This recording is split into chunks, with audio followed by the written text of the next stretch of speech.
Hi, I'm Mark. Welcome to Valley View. This is my e-mountain bike. It's homemade. It started life as a Giant Avalanche 2, and I fitted a Bafang motor to it. And at the time that I put this bike together, I was weighing in at about 105 kilos, and I was worried, given the terrain that I was going to cover, that it wouldn't have the range that I needed. So I went all out and bought a fairly hefty battery. This is a 17.5 amp 48 volt battery, which gives the equivalent of 840 amp hours. So this battery, even at that time, would have taken me, in terrain like this, probably 45 kilometers and elevations of 1700 to 2000 meters, and still I'd be coming back with 30% battery. On the flat, this will run for 200 kilometers with me on, so it's huge, and it's really heavy. And the problem is that I took a fall a couple of weeks ago with this, and the battery detached itself from the frame.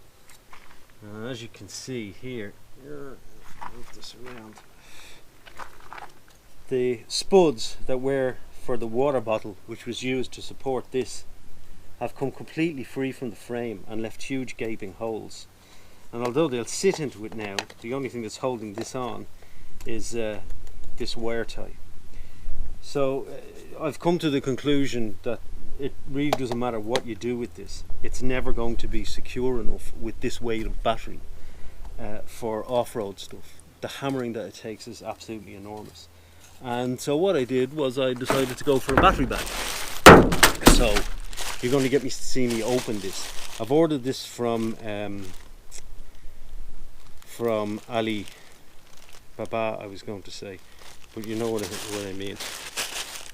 From China, and it was about €16 all in comparison to some of the other battery bags that I've seen, which were in the 70s and 80s and even 100. It seemed to have good specs. You can see it came in this bag. It's duty paid, so I didn't have to pay anything extra to collect it. And I did measure the bike before I ordered it, so I'm hoping. And guess what? It fits almost exactly. It fits, which is really good. Okay. Now, is it going to be robust enough to actually hold that battery, and will the battery go into it? That's the next question. So, right. Well, the good news, I suppose, is that it doesn't open at the top or the bottom, which means it's unlikely that the battery is going to fall out. I'm assuming that it goes that way. So the battery has to go this way first. I measured the battery before I bought this. So in theory, and it does, it fits, and it still fits into the frame. And as you can see, this comes with this hole here, which allows me to actually get this wire into it, or at least that's the idea. So that's what we'll be doing next, is removing this, putting it back on, and see where we go from there. Okay, I wasn't prepared, so I didn't come prepared to take this off. Now I am. Or am I? I don't think we're doing a very good job. Okay, oops.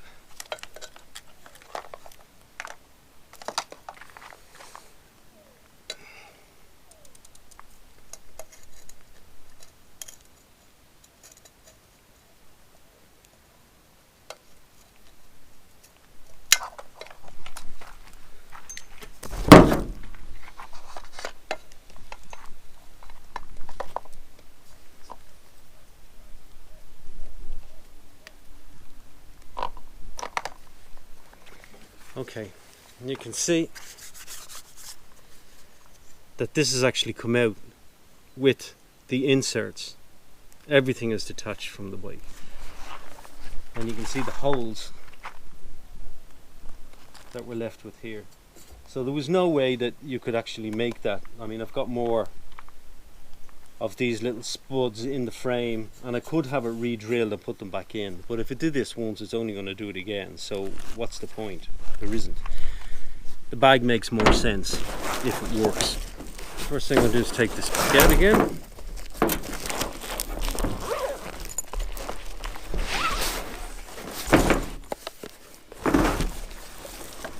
Connect this up.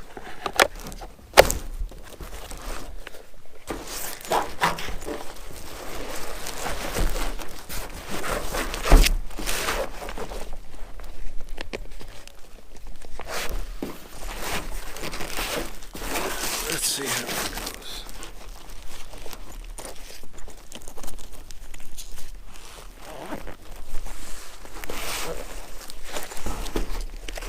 Now when I measured this, I measured the battery. I didn't actually measure the battery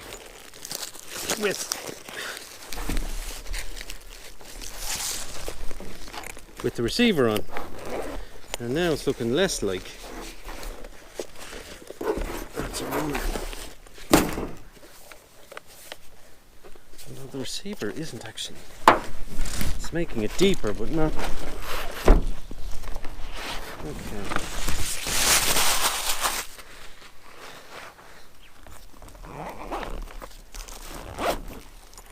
Okay, so I can't use the hole that I thought I was going to be able to use, but it is coming out the bottom, so that might work.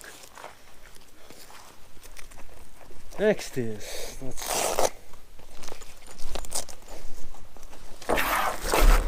it's got 1, 2, 3, 4 Velcro straps at the top.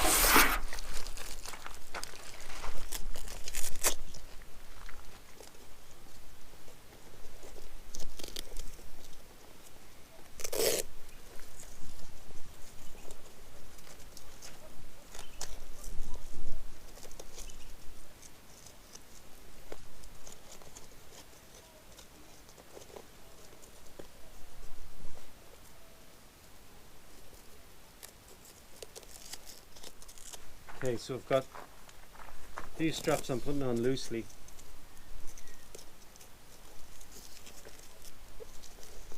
These ones that go at the back.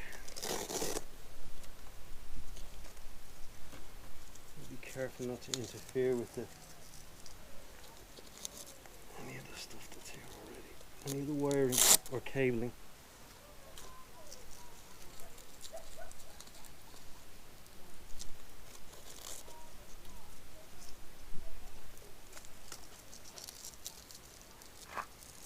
Okay, these are long, which means they've got great surface area.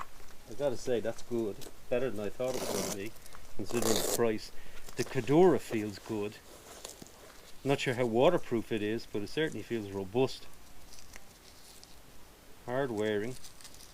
Same sort of stuff that you'd make a decent rucksack from.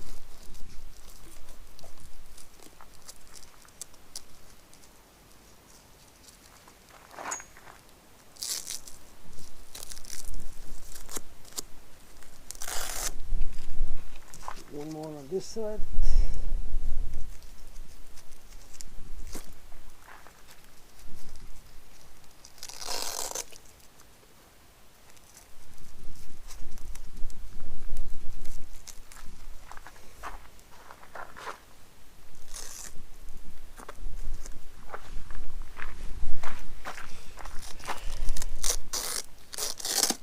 No shortage of straps to hold it on with.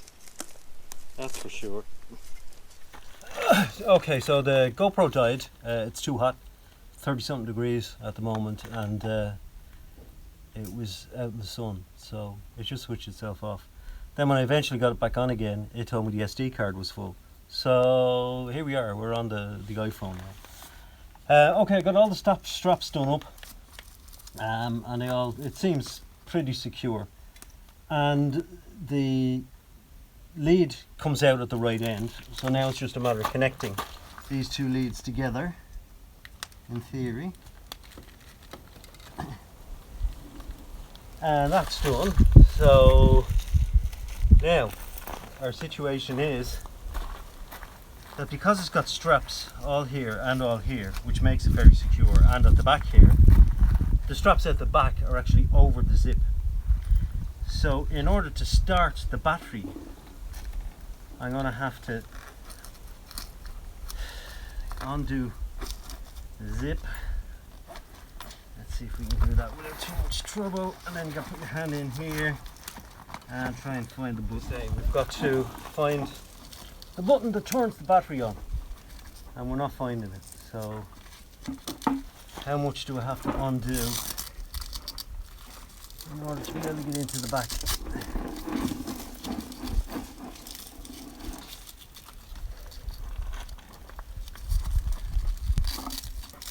And how easy is it? Not easy.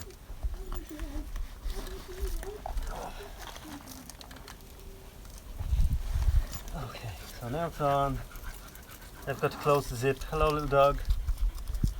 Close the zip and redo this strap. So it's not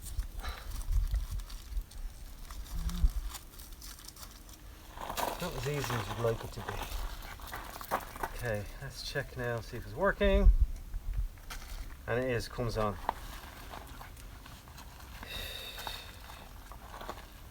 So next thing is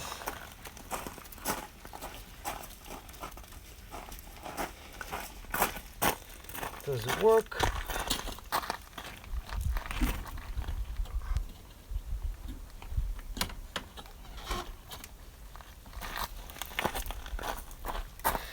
We've got it in to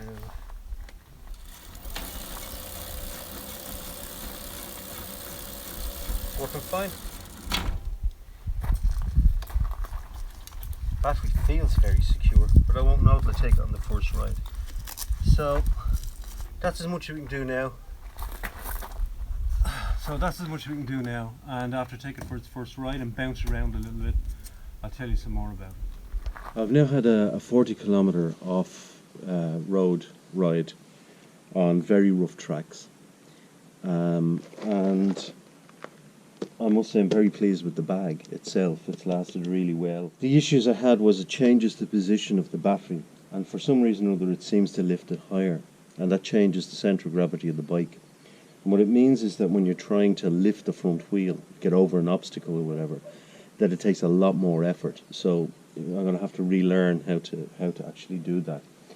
The other issue is that you can't charge this in the bag. There's no way to get to this port, which means that every time that you need to charge the battery, you've got to take it out. And you can't disengage it from its support here while it's in the bag. So that means taking it out. And because of the way that it's actually put together, it means I have to disconnect it every single time.